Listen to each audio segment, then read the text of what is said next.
Hello बच्चों, let's see the question. The question is identify the incorrect statement. First ionization enthalpy of aluminium is less than that of first ionization enthalpy of magnesium.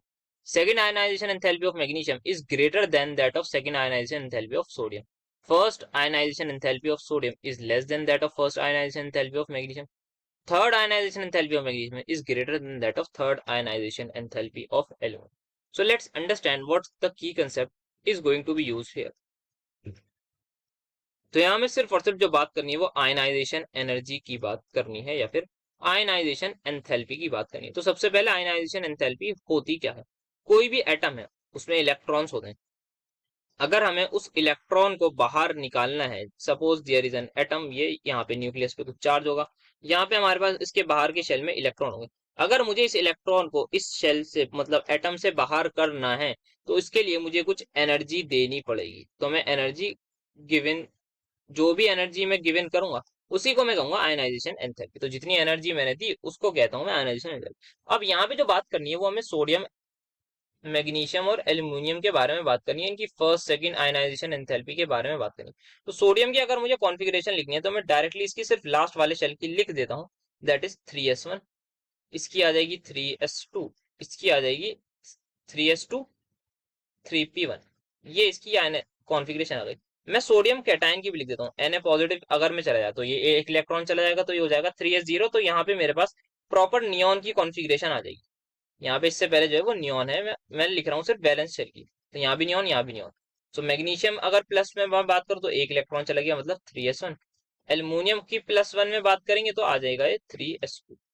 ना उसके बारे में और क्या second के बारे में भी करना है तो फर्स्ट के बारे में जाएगा. यहीं से सेकंड के बारे में भी अगर हम करें तो यहाँ पे Na2 पॉजिटिव तो नहीं लेते हैं, बट ये ले लेते हैं मैग्नीशियम 2 पॉजिटिव. जब होगा तो वो हो जाएगी नियॉन की इलेक्ट्रॉनिक कॉन्फ़िगरेशन, मतलब नोबल गैस.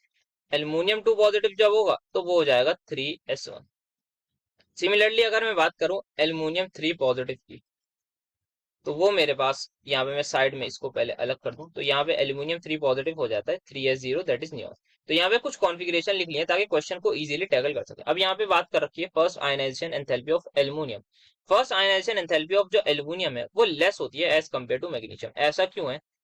इसलिए है यहाँ पे across a period in general क्या होता है, हमारे पास साइज डिक्रीज होता है तो आयनाइजेशन एनर्जी इंक्रीज होनी चाहिए. इन जनरल होना चाहिए था कि एल्यूमिनियम की ज्यादा हो, बट ऐसा नहीं होता बिकॉज यहाँ पे जो है फुलफिल्ड स्टेबिलिटी होती है. यहाँ पे जो मैग्नीशियम है उसका एस सबशेल जो है वो फुल है, तो यहाँ पे जो है इसके पास फुल एस सबशेल है या फिर एस ऑर्बिटल कह लीजिए, एस सबशेल कह लीजिए. तो फुल एस सबशेल है जिसकी वजह से यहाँ पे जो है स्टेबिलिटी आ रही है. तो जिसकी वजह से यहाँ पे स्टेबिलिटी आ रही है,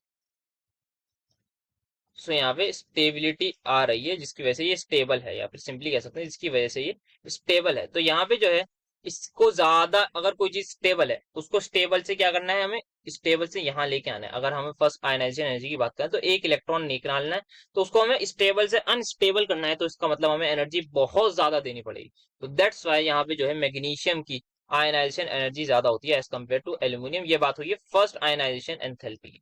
तो अभी जो बात हुई है यहाँ पे हमारी फर्स्ट आयनाइजेशन एंथैल्पी की बात हुई है.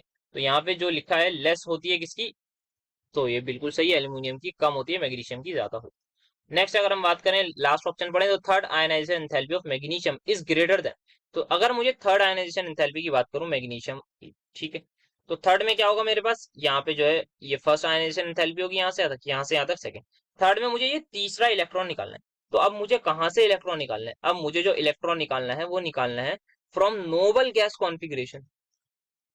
तो मतलब ये इस नोबल गैस कॉन्फ़िगरेशन मतलब बहुत ज्यादा स्टेबल हो चुका है. क्या ये पॉसिबल है यहाँ से मैं इजीली इलेक्ट्रॉन निकाल सकूं? तो मुझे एनर्जी क्या देनी पड़ेगी, बहुत बहुत हाई देनी पड़ेगी. वेर एज दिस केस में अगर मुझे Al2 पॉजिटिव से Al3 पॉजिटिव में जाना है तो एक इलेक्ट्रॉन ये इजीली चला जाएगा बिकॉज ये क्या आ रहा है, ये यहाँ पे खुद ही स्टेबिलिटी की तरफ आ रहा है. तो दैट्स वाई ये इजीली चला जाएगा. तो आयनाइजेशन एनर्जी जो होगी वो Mg2 पॉजिटिव की बहुत ज्यादा होगी.